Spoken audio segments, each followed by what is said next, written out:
కథ పెద్ద వృక్షం నీడ. ఒక చిన్న గ్రామంలో రాము అనే అబ్బాయి ఉండేవాడు. రాము వయసు 11 సంవత్సరాలు. అతనికి చదువుపై చాలా ఆసక్తి. ప్రతిరోజూ పుస్తకాలు తెరిచి చదువుతూ కొత్త విషయాలు నేర్చుకోవాలనే తపన ఉండేది. అయితే ఒక సమస్య ఉండేది. రాముడి ఇల్లు చిన్నది.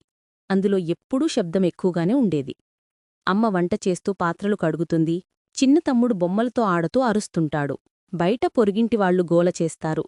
ఈ శబ్దాల మధ్య రాముకు చదవడం చాలా కష్టమయ్యేది. ఒకరోజు రాము ఇల్లు లోపల చదవడానికి ప్రయత్నించాడు.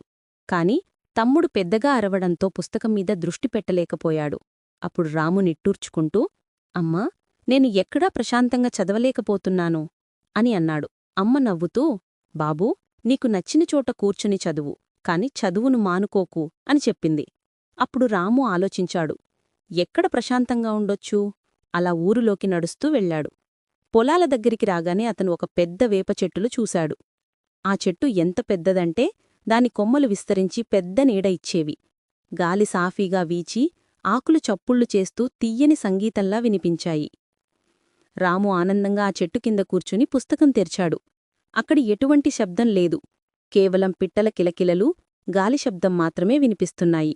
రాము సంతోషంగా చదవడం ప్రారంభించాడు. ఇది నా చదువు కోసం సరైన ప్రదేశం అని అతని మనసు చెప్పింది. అప్పట్నుంచి ప్రతిరోజూ రాము సాయంత్రం ఆ వేపచెట్టు కింద కూంచుని చదివేవాడు. పుస్తకాలు చదువుతూ కొత్త కొత్త కథలు, పాఠాలు తెలుసుకుంటూ ఉండేవాడు. ఆ చెట్టు అతని నిశ్శబ్ద గురువులా మారిపోయింది. కొన్ని నెలల తర్వాత గ్రామంలో భారీ వర్షాలు మొదలయ్యాయి. ఆకాశం నల్లని మేఘాలతో నిండిపోయింది. రోజులు తరబడి వాన కురుస్తూనే ఉంది. పొలాలన్నీ నీటితో నిండిపోయాయి. చిన్నవాగులు పెద్ద ప్రవాహాలుగా మారాయి. నీరు గ్రామం వైపు దూసుకొస్తోంది. గ్రామస్థులు భయపడ్డారు. మన ఇళ్లన్నీ మునిగిపోతాయేమో అని ఒకరరిచారు. కాని ఆ పెద్ద వేపచెట్టు తన బలమైన వేర్లతో నేలను గట్టిగా పట్టుకుంది. నీటి ప్రవాహం అక్కడికి రాగానే తగ్గింది. చెట్టు వేర్లు మట్టిని ఆపి గ్రామం వైపు నీరు రావడం ఆపేశాయి. గ్రామస్థులు ఆశ్చర్యపోయారు. ఈ చెట్టే మన ప్రాణాలను కాపాడింది అని వారు అన్నారు. అందరూ ఆ చెట్టుకు నమస్కరించారు. రాముడు గర్వంగా ఆ చెట్టును చూసి, ఇది కేవలం నా చదువు కోసమే కాదు, మనందరికీ రక్షకుడు అని అనుకున్నాడు. ఆ రోజు తర్వాత గ్రామంలోని ఇతర పిల్లలు కూడా రామతో కలిసి చెట్టు కింద చదవడం మొదలుపెట్టారు. ఎవరికైనా సమయం దొరికితే అక్కడికి వచ్చి ఆటలు ఆడేవారు, పుస్తకాలు చదివేవారు. చెట్టు నీడలో అందరికీ సుఖం, జ్ఞానం, రక్షణ దొరికింది.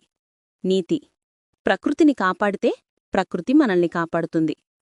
పిల్లలు, మీకు ఈ కథ నచ్చితే లైక్ చేయండి, కామెంట్ చేయండి, సబ్స్క్రైబ్ చేయండి. ఉంటానిక తర్వాతి వీడియోలో కలుద్దాం. బాయ్.